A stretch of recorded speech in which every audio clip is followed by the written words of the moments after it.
మీ business ఏదైనా మీ ఊర్లో promotion చేయాలంటే అది సుమన్ టీవీతోనే సాధ్యం. ఇప్పుడే సంప్రదించండి. కొంతమంది దుర్మార్గులు సడన్ గా మీదన పడి తుపాకులతో కాల్చి పారేశారు. వారు 26 మంది చనిపోయారు.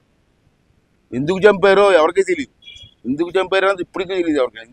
అబ్బాయి సరదాగా భార్య భర్తలు వెళ్ళి పిల్లలతో వెళ్ళి సరదాగా వెళ్తే వాళ్ళందరి మీద దారుణంగా కాల్పులు జరిపారు. దాన్ని భారతదేశం అంతా మన అందరం కూడా భారతదేశంలో అన్ని పార్టీలు, ఈ పార్టీ ఆ పార్టీ లేదు, అన్ని పార్టీల వారు కూడా దీన్ని ఖండించాం. ఈ తప్పు చాలా దుర్మార్గం అని. అలాగే మన ప్రధానమంత్రి మోడీ గారు కూడా దీన్ని చాలా సీరియస్గా తీసుకున్నారు. ఇది దుర్మార్గం. కారణం ఏదైనా ఉంటే అది వేరు. ఏ కారణం లేకుండా ఆడవాళ్ళుగా సరదాగా మగవాళ్ళు వెళ్తే దారుణంగా చంపారు. కాబట్టి దీని మీద ప్రతీకారం అంటే బుద్ధి చెప్పాలా అటువంటి దుర్మార్గులు అని చెప్పి వాళ్ళ పెద్దలు నిర్ణయం తీసుకున్నారు ఆల్ పార్టీస్. అయినా సరే పాకిస్తాన్ కూడా మేము కూడా యుద్ధానికి రెడీగా అంటున్నారు. మన దేశం కూడా యుద్ధానికి రెడీగా ఉన్నాం.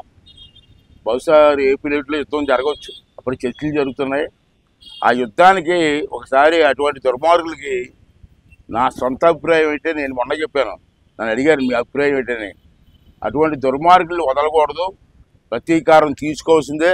అన్యాయంగా చంపారు 26 మందిని అని నా ఉద్దేశం కూడా చెప్పాను నేను. అదే రాత్రి కొన్ని కవింపు చర్యలు జరిగాయి. బహుశా యుద్ధం కూడా రావాలా. ఒకసారి ఆ దుర్మార్గులు అందరూ తుడిచిపెట్టాలి. ఒకసారి భారతదేశంపై కన్నులెత్తి చూస్తే మిమ్మల్ని పాతేస్తామని చెప్పి ఒక సంకేతం మనం ఇవ్వాల్సిన అవసరం ఉంది. అంచేది మనం అందరం కూడా ఎందుకంటే కార్యక్రమం గాంధీ గారి పెట్టాం. మన పుణ్యదేశం, శాంతియుతమైన దేశం. మన దేశం ఎప్పుడు కూడా తగుల కోసం కోరుకోలేదు. నేను చిన్నప్పటి నుంచి చూస్తాను గాంధీ గారి దగ్గర చూస్తే. వాళ్ళు పైకి మనం శాంతిగా ఉంటాం, కానీ వాళ్ళు వచ్చి దౌర్జన్యం చేస్తుంటే ఎన్నాళ్ళు శాంతిగా ఉంటాం? కొట్టవలసిందే. వచ్చి కొడేస్తే వాటి ఎందుకు కొడతారో తెలియదు మనకి. కొడతాడు ఊరుకుంటామా? మన దేశంలో కొన్ని కోట్ల మంది ప్రజలు ఉన్నారు. వాళ్ళకి కూడా రక్షణ కల్పించాలి కదా. అంచేత బహుశా రేపు కానీ ఇవాళ కానీ యుద్ధం స్టార్ట్ అవ్వచ్చు నా అంచనా ప్రకారంగా. అంచేత భారతదేశం మన సైనికులకి చాలామంది సైనికులు యుద్ధానికి వెళ్తున్నారు. అప్పుడు వెళ్ళిపోయారు, బార్డర్లో ఉన్నారు.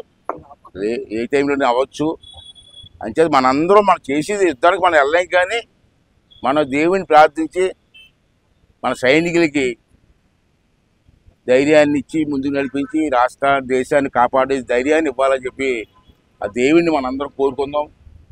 రోజు మనం పూజ చేసుకున్నాం కాబట్టి ఇదో మనం పూజ చేసుకుందాం.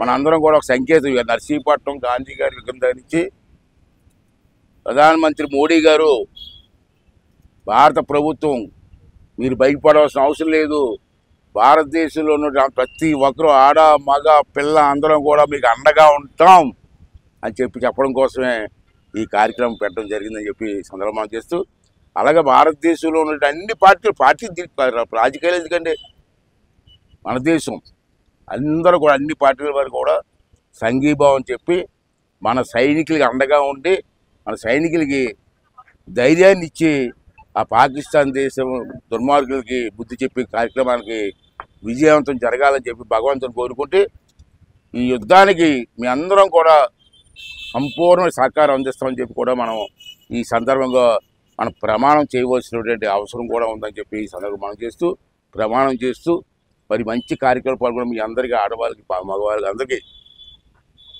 పేరు నా ధన్యవాదాలు తెలుపుకుంటూ, భారతదేశం గెలవాలి, న్యాయం గెలవాలి, ఆ దేవుడు మనందరి మీద ఆశీర్వాదం ఉండాలని చెప్పి కోరుకుంటూ